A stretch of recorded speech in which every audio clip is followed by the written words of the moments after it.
Avant que le mal n'existe, bien avant que le premier être humain ne touche la terre, les cieux étaient gouvernés par une bonté infinie.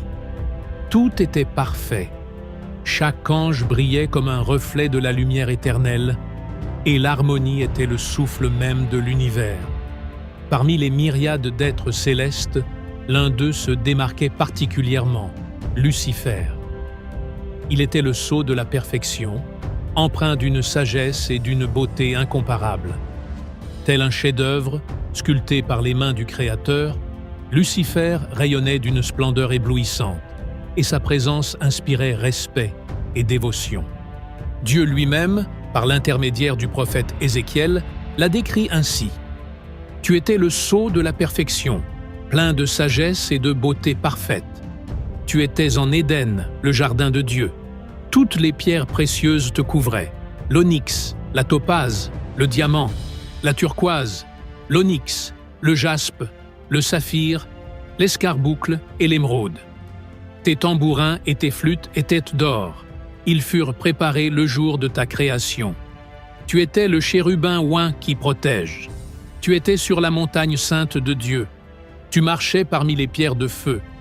Tu as été intègre dans tes voies depuis le jour de ta création, jusqu'à ce que l'iniquité soit trouvée en toi. » Ézéchiel chapitre 28, versets 12 à 15. Le ciel était un ordre vivant. Au-dessus, les séraphins brûlaient d'amour et de pureté, chantant sans cesse « Saint, Saint, Saint est l'Éternel des armées. Toute la terre est pleine de sa gloire. » Ésaïe chapitre 6, verset 3. Les chérubins gardaient les secrets de l'univers, nous protégeant de toute ombre d'impureté. Sous eux, des archanges comme Michel et Gabriel apparaissaient au moment décisif. Messagers de feu, guerriers porteurs du message divin sur l'épée de l'obéissance. Et il y avait les anges, les plus proches de l'humanité, les gardiens de l'âme, compagnons invisibles du voyage de la création à venir. Dans ce système parfait, Dieu décida d'accomplir une œuvre extraordinaire. Pour sa sagesse et son amour, il couronna Lucifer d'honneur qu'aucun autre ange n'avait jamais reçu. Il lui confia le commandement des chœurs célestes. Sa voix, en s'élevant, illumina le firmament, telle une flamme dans les ténèbres. Elle guidait les chants et unissait les voix en une seule vague de louanges. Cependant, rien n'est fait pour éclipser le soleil. La lumière qui l'éclaire peut, mal vue, rendre aveugle. Le don que Dieu a accordé à Lucifer impliquait également la responsabilité de l'humilité. Pendant longtemps, il fut parfait dans ses voies. Sa beauté exaltait le Créateur. Sa sagesse invitait à l'adoration. Son leadership était un service. Jusqu'au jour où l'indicible trouva place dans son cœur. C'était une étincelle à peine perceptible, un murmure qui ne venait pas d'en haut. Et si ma lumière brillait davantage? Et si la gloire ne devait pas toujours être au service d'autrui? Et ainsi, la beauté qui devrait refléter la gloire divine a commencé à devenir un miroir de l'orgueil lui-même. Gabriel, remarquant le changement, s'approcha doucement. « Frère, quel fardeau pèse sur ton cœur? Ta lumière est sans repos. » Mais Lucifer détourna le regard et répondit avec un sourire retenu. « Il y a des choses que même nous ne comprenons pas, cher Gabriel. » La tempête avait commencé. La présence qui unissait autrefois se transforma en absence. Là où se trouvaient autrefois des ponts, des distances apparurent. Les anges ressentaient son absence dans leur chant, comme si une étoile avait disparu du firmament.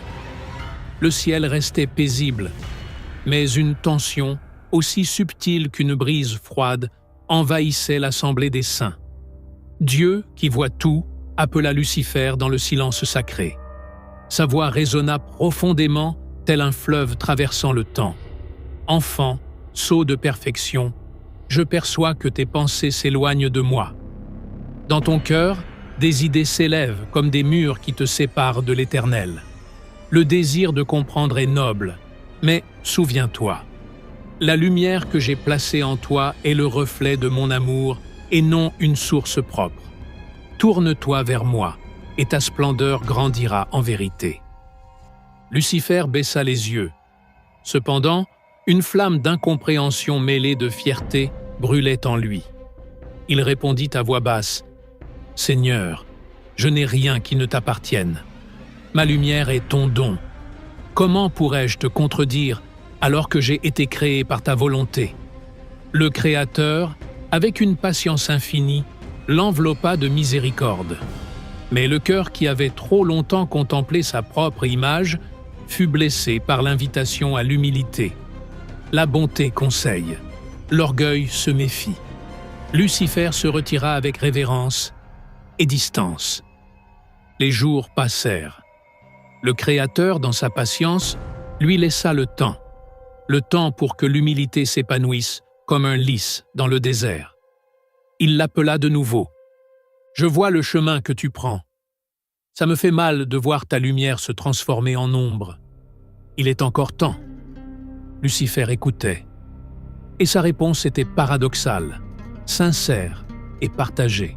« Je veux être fidèle, » dit-il. Et c'était vrai. Mais dans un recoin sombre de son esprit, la graine de l'orgueil persistait à pousser, comme le lierre grimpant au pilier d'un temple sacré. Et puis, l'impossible se produisit. La paix qui semblait éternelle se brisa comme du verre sous le coup du tonnerre. La rébellion éclata, une ondulation dans le tissu de la réalité, une note discordante dans un chant qui ne faiblit jamais. Même l'étoile la plus brillante peut tomber dans l'obscurité lorsqu'elle oublie la source de sa lumière. L'éclat qui reflétait autrefois le cœur de Dieu commença à s'estomper doucement. Lucifer, l'étoile du matin, se tourna de plus en plus vers lui-même et de moins en moins vers celui qui l'avait éclairé. L'Écriture déclare « Tu as été parfait dans toutes tes voies, depuis le jour où tu as été créé jusqu'à celui où l'iniquité a été trouvée en toi. » Ézéchiel chapitre 28, verset 15. Au début, ce n'était qu'une pensée fugace, une étincelle presque invisible. Et si ma gloire ne devait pas toujours être au service d'un autre? Et si je pouvais occuper une place plus élevée? Le prophète Isaïe décrit ce désir caché. « Tu as dit en ton cœur, « Je monterai au ciel, j'élèverai mon trône au-dessus des étoiles de Dieu, je m'assiérai sur la montagne de l'assemblée, je monterai au-dessus du sommet des nuées, je serai semblable au Très-Haut. » Ésaïe chapitre 14, versets 13 et 14. Il commença à rencontrer, en secret, les anges qui avaient toujours admiré son leadership. Ce n'étaient pas les faibles ou les inattentifs, mais les plus beaux, les plus sages, ceux à qui Dieu avait accordé de précieux dons. L'apôtre Jean, plusieurs siècles plus tard, rapportera l'origine de cet esprit. Le diable est un meurtrier dès le commencement, et il ne se tient pas dans la vérité, parce qu'il n'y a pas de vérité en lui. Évangile de Jean, chapitre 8, verset 44. Lucifer parlait de dignité, de liberté, d'un nouvel horizon pour les enfants de lumière. Mais sous ce manteau naissait le désir de s'introniser. Il promettait un royaume où aucun ange n'aurait à s'incliner, où les talents seraient célébrés sans soumission, où nul n'adorerait un Dieu qui a choisi la faiblesse. Certains anges commencèrent à défendre secrètement leurs paroles. D'autres, inquiets, cherchèrent du réconfort auprès de Michel et Gabriel, se demandant si le porteur de lumière avait raison. Les mots brûlaient comme un feu. Les anges, qui avaient autrefois chanté des louanges, étaient désormais confrontés à un conflit intérieur. Loyauté envers le Créateur ou promesse d'indépendance. Le libre arbitre, don sublime, était utilisé pour façonner la première armée rebelle de l'histoire. Un tiers des anges, beaux, puissants, autrefois miroirs de gloire, commençaient à s'égarer, séduits par des promesses de grandeur. Michael, vigilant, préparait son cœur à l'inévitable confrontation. Il savait qu'il ne se battrait pas pour une position, mais pour l'amour de celui qui les avait créés. La paix qui enveloppait le ciel était sur le point d'être complètement détruite. La guerre céleste atteignit son paroxysme. Il n'y eut plus ni assemblée, ni délibération. Un affrontement de forces, des éclairs de lumière zébrant le ciel, tels des étoiles filantes. Les fidèles combattirent non seulement avec puissance, mais avec la certitude de défendre la vérité du Créateur. Leurs actions étaient guidées par l'amour qui ne renonce jamais. Miguel, l'épée levée, avançait vers l'avant. À chaque coup, il rappelait à ceux qui doutaient. La loyauté est plus forte que l'orgueil. Lucifer, enveloppé d'ombre, réagit avec fureur. Sa beauté, désormais déformée, semblait un reflet brisé de ce qu'elle était autrefois. Elle se jeta sur Michael en proclamant « J'étais le plus grand des domestiques. Comment osez-vous me bloquer ?» Mais la réponse de l'archange ne se limitait pas à une épée.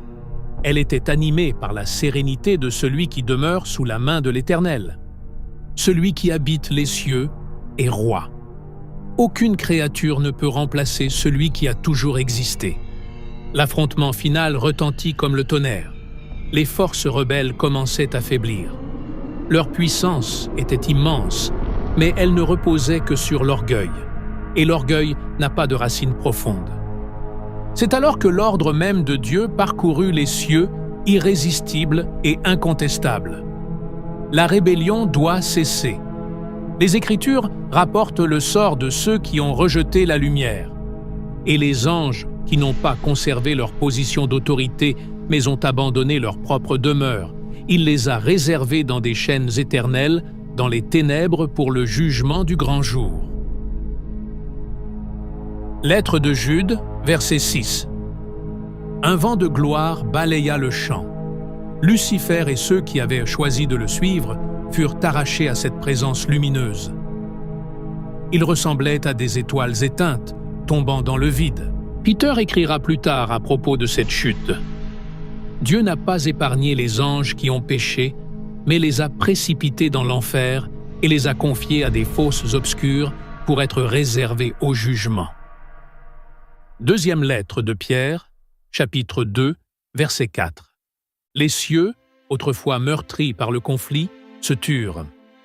Un vide subsistait, là où s'étaient élevés les chœurs d'adoration. Mais la paix régnait aussi, une paix gagnée, rappelant à tous que l'amour et la justice du Tout-Puissant ne sont jamais vaincus. Lucifer, maintenant appelé Satan, il a éprouvé le poids de la séparation. Ce n'était pas seulement une punition, mais une perte irréparable de communion avec Dieu. Dans sa chute, il a comploté sa vengeance. S'il ne pouvait plus demeurer dans la lumière, il tenterait de l'obscurcir chez ceux qui seraient créés à l'image du Créateur. Ainsi s'est terminée la première guerre de l'histoire. La victoire n'était pas seulement celle de Michel ou de ceux qui sont restés fidèles, c'était le triomphe du caractère de Dieu. Un rappel éternel qu'aucune puissance, aussi éblouissante soit-elle, ne peut vaincre celui qui est l'essence même de la lumière.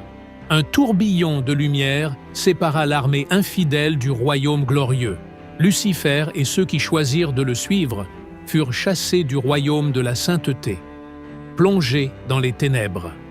Ce n'était pas encore le jugement dernier, mais un exil, un abîme où le souvenir de ce qu'ils avaient été pesait plus lourd que des chaînes.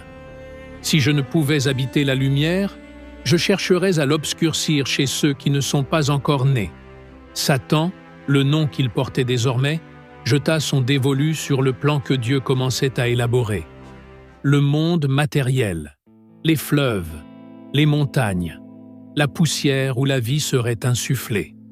Une détermination amère grandit dans le cœur de l'ennemi, nuire à l'œuvre du Créateur, séduire la création dans la même rébellion qu'il avait condamnée.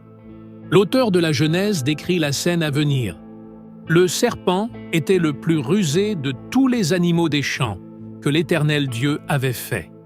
Il dit à la femme, « Dieu a-t-il réellement dit, « Vous ne mangerez aucun arbre du jardin » Genèse chapitre 3, verset 1. Voici l'étape suivante. La bataille ne s'était pas terminée avec la chute. Elle avait simplement changé de lieu. Ce qui avait été une lutte entre armées célestes touchait désormais le cœur humain. Le récit silencieux des cieux s'est terminé, mais une nouvelle histoire a commencé, celle d'un ennemi déterminé à corrompre et d'un Dieu déterminé à racheter. Le Créateur, qui ne sait rien, s'approcha d'une voix mêlant douleur et tendresse. Il savait que la rébellion de l'ennemi souillait le cœur de son chef-d'œuvre, mais il savait aussi que l'amour devait parler plus fort que l'erreur. Adam a avoué, Ève a parlé du serpent, et le Seigneur a déclaré les conséquences. « Parce que tu as fait cela, tu seras maudit entre tout le bétail et entre toutes les bêtes des champs. Tu marcheras sur ton ventre, et tu mangeras de la poussière tous les jours de ta vie. » Genèse chapitre 3, verset 14. Et puis vint la promesse, la première étincelle d'espoir après la chute. Mais il y aura inimitié entre toi et la femme, entre ta postérité et sa postérité. Elle t'écrasera la tête, et tu lui blesseras le talon. Genèse chapitre 3, verset 15. Même face à l'échec humain, la grâce fut proclamée. Un descendant viendrait écraser la tête du serpent. Ceux qui, au ciel, avaient été vaincus seraient limités par le plan éternel de la rédemption. Dieu fit des vêtements de peau pour l'homme et la femme et les en revêtit. Un acte silencieux, mais chargé de sens. Un homme innocent devait perdre la vie pour que sa honte soit couverte. C'était un signe de ce que l'agneau ferait plus tard, s'offrir pour restaurer ce qui était perdu. Il chassa l'homme et plaça à l'orient du jardin d'Éden des chérubins et une épée flamboyante qui tournoyait de tous côtés pour garder le chemin de l'arbre de vie. Genèse chapitre 3, verset 24. Le jardin fut abandonné, gardé par les chérubins et l'épée flamboyante. Mais même hors d'Éden, la voix de Dieu ne fut pas réduite au silence. La promesse faite à la femme que sa descendance écraserait la tête du serpent devint la flamme qui se propagea de génération en génération. Bientôt naquirent Caïn et Abel. Les Écritures rapportent « Abel était berger et Caïn labourait la terre. Avec le temps, Caïn apporta à l'Éternel une offrande des fruits de la terre. Abel offrit des premiers-nés de son troupeau et de leur graisse.